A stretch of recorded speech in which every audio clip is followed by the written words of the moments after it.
নমস্কার বন্ধুরা, মিঠাই ফুড ক্রিয়েশনে সবাইকে স্বাগত। কথায় আছে মাছে ভাতে বাঙালি। এই বাঙালির পাতে যদি থাকে ইলিশ, তাহলে তো আর কথাই হবে না। তাহলে কথা না বাড়িয়ে দেখে নেওয়া যাক দারুণ টেস্টি ও জনপ্রিয় সর্ষে ইলিশের রেসিপি। অনেকে অনেক পদ্ধতিতেই সর্ষে ইলিশ করে থাকে, তবে আমি যে পদ্ধতিতে আজকে করছি সেটাই আপনাদের কাছে আমি তুলে ধরছি। আমি এখানে দুটো ইলিশ মাছ নিয়ে নিয়েছি। ইলিশের পিসগুলোকে আমি এইভাবে কাটিয়ে নিয়ে এসেছি দোকান থেকে। এখানে আমি প্রথমে মাছগুলোকে ধুয়ে দিয়ে দিচ্ছি পরিমাণ মতো নুন, পরিমাণ মতন হলুদ গুঁড়ো। নুন আর হলুদ দিয়ে খুব ভালো করে মাছগুলোকে মাখিয়ে নেওয়া হচ্ছে। এবার আমি রান্নাটা করব সর্ষের তেলে। কড়াইতে দিয়ে দেওয়া হচ্ছে সর্ষের তেল। প্রথমে মুড়োগুলোকে ভেজে নেওয়া হচ্ছে। এখানে বেশ কয়েকটা মাছ আমি নিয়ে নিয়েছি, সেই জন্য অনেকগুলোই মুড়ো হয়েছে। সমস্ত মুড়োগুলোকে আমি এখানে তেলে ভেজে নিচ্ছি। তেলে ভাজার পর আমি এখানে একটা প্লেটে তুলে দিচ্ছি। এবার সব লেজগুলোকে আমি একসাথে সেকেন্ড ব্যাচে ভেজে নিচ্ছি। সমস্ত লেজগুলো আমার ভাজা হয়ে গেছে। এবার আমি শেষে সমস্ত মাছের পিসগুলো এক এক করে দিয়ে দিচ্ছি।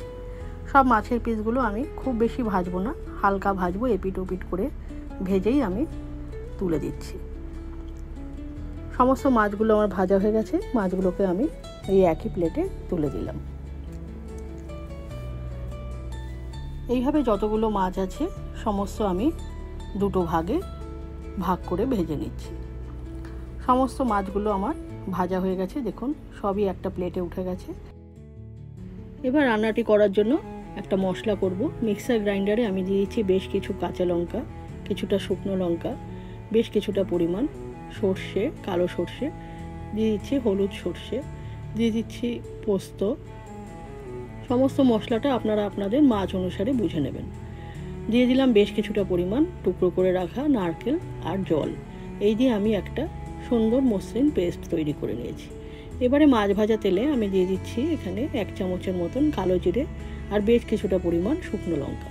শুকনো লঙ্কা আর কালো জিরে দিয়ে ফোড়নটা আমি একটু ভেজে নিচ্ছি। এবারে করে রাখা মশলাটা সমস্তই আমি তেলের মধ্যে দিয়ে দিলাম। এখানে আমার যেহেতু অনেকগুলো মাছ আছে, সেই জন্য আমি সেই বুঝে মশলা আর তেলের পরিমাণটা দিয়েছি। আপনারা আপনাদের মাছ বুঝে মশলার পরিমাণ কম বেশি করে নেবেন। দিয়ে দিচ্ছি পরিমাণ মতন নুন, পরিমাণ মতন হলুদ গুঁড়ো। নুন হলুদ দিয়েও আমি ভালো করে মশলাটাকে আগে কষিয়ে নেব। দেখুন বেশ কিছুক্ষণ ধরে মশলাটা কষানো হয়েছে। অনেকক্ষণ ধরেই কষানোর পর এবারে আমি এখানে দিয়ে দিচ্ছি পরিমাণ মতন ঝোল বুঝে জল দিয়ে এবার আমি নাড়িয়ে চাড়িয়ে দিলাম মশলার সাথে, সমস্ত ভালো করে মিশিয়ে দিচ্ছি। এবারে বেশ কিছুক্ষণ অপেক্ষা করার পরে ঝোলটা যখন ফুটতে আরম্ভ করেছে, তখন এখানে দিয়ে দেওয়া হচ্ছে মাছের মাথাগুলো, লেজগুলো আর মাছগুলো সমস্তই একই সাথে ঝোলের মধ্যে মিশিয়ে দেওয়া হলো। এবারে আবারও বেশ কিছুক্ষণ অপেক্ষা করেছি। দেখুন ঝোলটা আমার পুরোপুরি তৈরি হয়ে গেছে। এবার আমি আপনাদের প্লেটিং করে দেখাবো। ইলিশ মাছের ঝোল হতে খুব বেশি সময় লাগে না, কাজেই রান্নাটাও খুব তাড়াতাড়িও হয়ে গেছে। এবার সমস্ত আমি প্লেটে তুলে দিচ্ছি। বন্ধুরা এইভাবে করে খেয়ে দেখবেন, খেতে খুবই ভালো হয়, সেটা আর বলার অপেক্ষা রাখে না। এইভাবে অনেকেই তৈরি করেও থাকেন। আর যদি আমার রান্নাটা আপনাদের ভালো লাগে তাহলে লাইক, শেয়ার এবং সাবস্ক্রাইব করার অনুরোধ রইল। আর নতুন বন্ধুদের বেল আইকনটা চেপে দেবেন, যাতে আমি নতুন কোনো ভিডিও আপলোড করলে সরাসরি আপনাদের কাছে পৌঁছে যায়।